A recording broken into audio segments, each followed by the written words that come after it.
Here is lovely first drawing I made of Nami looking very sexy at the beach over there. She's relaxing, having nice time.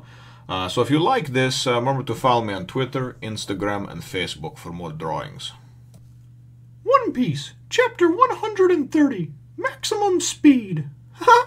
Well, hello, my brothers and sisters of the Nerd Nation. I, as always, am Jim, here to bring you another review on the epic and just wonderfully woven tale of One Piece. Our last chapter saw us with the little garden arc coming to a close, as we saw the Straw Hats, of course, sailing away and heading towards Alabasta. Now, the chapter ended with Nami kind of laying down because she was tired, and Vivi coming over and proclaiming, excuse me, I can't talk this morning, that she was very sick.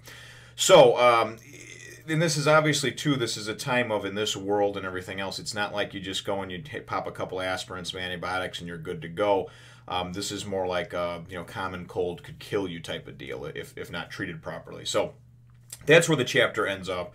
That's where this one begins, and it's really kind of comical at the beginning because Nami, of course, is sick, and everybody's crowding around her. They got her down. They're down in the actual sleeping quarters portion of the ship, and Zoro is up on deck. So everybody else is down there. Karoo and Usopp and Vivi, and then of course Luffy and Sanji as well.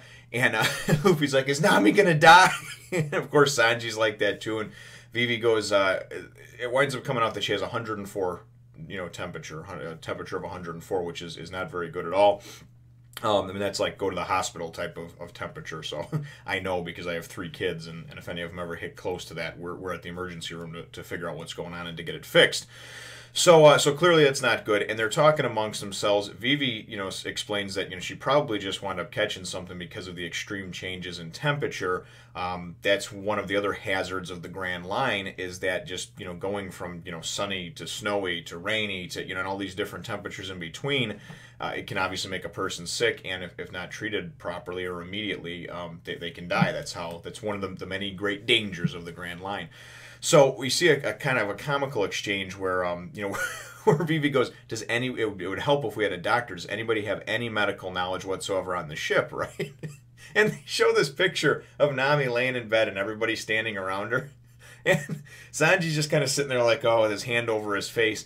And we've got Usopp and Luffy both pointing right at Nami like, yeah, she knows a little bit about medicine, but obviously she's the one that's sick, right? She's laying there with this 104 temperature burning up. So then Luffy starts talking to Sanji, and he's like, hey, can't you cook her up something good, that can help her? And Sanji says, listen, I always feed everybody good. And he goes, and I got well-balanced, meals with nutrition, and meats and vegetables. Luffy exclaims at some point, he says, just give her some meat, that'll make her better. But Sanji goes and says another comical thing where he goes, listen, I cook all the food, and whenever anything was suspect or about to go bad, I feed it to you guys. I only feed the good stuff to Vivi and Nami, the stuff that the top shelf ingredients that I know aren't going to go bad. And Luffy's like, hey. So it's just a real comical exchange between all them. What winds up happening though is Nami goes and she kind of pulls herself up and awake, and she goes and tells Vivi, she says, over on my desk over there's a paper, take a look at it and read it. So Vivi grabs this paper, and if you remember back from before they went into Logstown, Nami wound up, there's like some kind of messenger service where you can basically buy a paper every day and they'll come deliver it to you even if you're out in the middle of the sea. So clearly she's keeping up on current news as well. And so she says, hey, that was from 3 days ago. Vivi reads it, and what wound up happening is in Alabasta, in the paper, 300,000 soldiers from the Royal Army defected to the rebels. Now, that wouldn't be that much of a problem if they had millions, but I guess the Royal Army only had 600,000 soldiers, and the rebels had 400,000. So if I'm doing my math right, now the rebel soldiers have 700,000 and the Royal Army only has 300,000, so they're going to be outnumbered like 2 to 1, and she's basically like, God, this is going to be, she's starting to freak out, of course. It's going to be more bloodshed that's going to be caused. Nami goes and tells her, he says, listen, I got that 3 days ago, but it wasn't like it's going to make us, telling you wasn't going to make us get to Alabasta any quicker, okay? Because they've already talked about if they sail straight through to Alabasta, it's going to be like at least a week from where they're at now. So Nami was basically like, listen, I just didn't want you to worry unnecessarily anymore. But clearly we have to get there as soon as possible. So this is Nami actually being selfless and putting her sickness, which is not a very good sickness at all. She's putting herself aside because she understands, identifies with, and knows that Vivi needs to get to her to her homeland and to save her country, right? So it was actually kind of a cool act by Nami. We then go and we see, and Nami just kind of, she goes outside or whatever, and she kind of shakes it off like she's not sick, and I mean, you can just tell by the way she's drawn and the way she looks and everything like that she is, but she's just kind of pulling herself together, and she's like, no, don't worry, I'll be fine, we got to sail on. And then Luffy's like, could she really be that quick? And Usopp's like, God, she carries such a heavy burden. She basically has to put up this face like she's okay. And she's one of the people that doesn't have this crazy superhuman strength or powers like a Zoro that can just like get his chest cut open and his heart fall out and he just picks it up and he's like, yeah, put it back in there, sew it in, little tape, and I'm good to go. Nami's not like that. She's more along the lines of Usopp, where she has more of that, just those human qualities where it's like, hey, listen, I can die from a cold. So real cool stuff. She goes out onto the deck there and talks with Zoro a little bit and starts bitching and complaining at him because he's out there lifting weights, just trying to Hercules up over there, and she's complaining that he's not going the right way, and he's like, you just got to go get some rest, and she's like, yeah, I would, but it'd be suicide because you're an idiot, so just let me steer the ship. So she has him call everybody out there. He says, come on, everybody's got to get to work. And she says that there's like a weird feeling she has. The wind has changed and there's just a weird feeling. And he's like, what are you talking about? It's been bright and sunny all day. Well, she's really, really good as far as, being a navigator and just being a seafaring person. She just can kind of feel it. You know how sometimes you can feel there's like a storm coming because the hand you broke years ago like aches and you just know that there's rain in the forecast? That's kind of what she's got, like an intuition about the weather, which is really kind of neat because she gets them to go and steer, and they pretty much have to do almost like a 180, like a sharp left, right, from where they're at, and change the sails and everything else.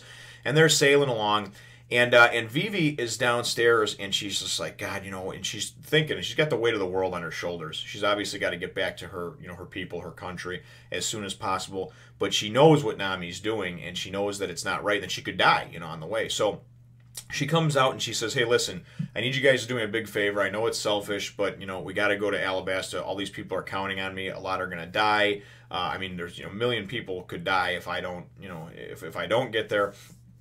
So Nami's like, yeah, hey, silly, that's what we said we were going to do. We promised, right? And then Vivi goes and she says, yeah, we're going to do that right after. So we need to find an island. We need to find an island to stop at first with a doctor to help Nami. Because, and then they keep talking about how we thought we got to get there quick, right, to Alabasta. And she says, yeah, we do. We have to get there quick. So that's why we got to make a quick stop for this doctor, because it's not going to help us to get to Alabasta and certainly not going to weigh good on her conscience. But she knows that Nami's important, number one, because she's a navigator. And number two, she's her friend now. So there's those two reasons of importance that I see anyway, that she's, saying, hey, listen, we're going to have to make a detour and stop. We'll do it quickly. Don't worry. And yes, my people are in danger and suffering and everything else, but I'm not going to go and risk somebody's life that's a friend of mine that's putting herself out there. And she's the only competent navigator on the ship that knows where the hell she's going and has a sense of direction. So that's what we're going to do. So everybody's like, okay, and it's funny because Sanji's like, yeah, I like you, and it is cool. It's kind of neat to see that she has like this, this honor about her, that she's not just being selfish about things. And she tells Nami, she says, I appreciate what you're doing, but you're sick, so you don't got to play games about this. You're sick. We got to get you better, and then we'll get on our way. So then they wind up going and seeing it's kind of neat. In a double-page spread in the next one, we see all of a sudden, there's this huge like cyclone that just appears. It seems like seemingly out of nowhere. And they're like, oh my God, a cyclone, right? We find out that these cyclones, I guess, they can happen at any moment on the Grand Line. That's another thing that's treacherous about the Grand Line, is that just at any moment's notice, without warning, one of these can appear, I mean, this thing's huge, so, would have easily engulfed them. And somebody makes mention of it as well, too. They're like, oh God, if we would have, that's the direction we were sailing in. I mean, that was a close one. If Nami hadn't come out and told us to turn the boat at that time and everything, we'd be in that right now. Like, that would have appeared on top of us, and we'd all be screwed. So really kind of cool. And you also see, again, it just fortifies, solidifies Nami's place as, as the navigator, as the one that's going to get them from place to place on their many, many adventures to come. So she's certainly needed. So we do wind up going in there, and as they're heading towards somewhere, I don't know if they just turn and they hope that they're going to find something or run into something. But towards the end of the chapter, when it's wrapping up, we see Zoro out on deck there, and it looks like there's snow coming down. It appears like snowflakes. So it looks like it's turned cold or whatever climate they're in. And they've obviously approached some kind of landmass, because then Zoro says, hey, is that somebody standing out there?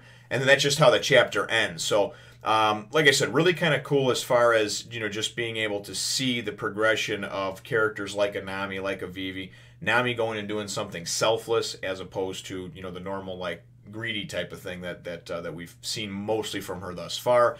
And then, of course, too, just some of the comical things as well. Like, I really liked when Sanji was like, anytime something was going bad, I was going to feed it to you guys. I just thought that was really, really comical, you know? And then there was a point, too, even where, like, Vivi's like, yeah, haven't you guys ever gotten a cold? And she looks at, oh, you know what it feels like to have a cold, right? And Usopp and Luffy go, and they're just like, no, we've never had a cold, right? And she's like, are you even human? So just some of the comical things about them, because she even mentioned a few times when there was the thing going with the candelabra and everything, you know, like how Zoro was just taking it so lightly, and so is Nami. They just have this confidence about them. They're not scared of death. If it comes to them, it comes to them. But I think they have enough confidence in each other and themselves that they're not going to die. So it's pretty cool. The chapter question, though, is, what do you think about what Nami did, the selfless thing she did, in my eyes anyway, and as well what Vivi did? These are both very important things, because Vivi, if she does not, of course, finding the news that she found out about soldiers defecting and everything else, I mean, she might come to a kingdom that's already been burned down and swallowed itself up because of rebellion. You know, and especially by making a sidestep or a detour. This isn't like nowadays where it's like, oh, we'll just go and drive a half an hour out of our way and get back in the car and go. I mean, this is, you know, this could be days or even weeks out of their way, and consequently could hurt things, you know, in the long run. So let me know what you think about Nami's selflessness, as well as Vivi's selflessness and her decision, in the comments down below. Feel free to hit the thumbs up, the like button if you should think that I deserve it, and subscribe if you haven't done so already. We will look forward to catching you in the next one, nation. Remember, brothers and sisters, to share, subscribe, spread the word of the nation to others, and of course, if you like watching the videos, you know, watching them is always much appreciated. Have a nice day.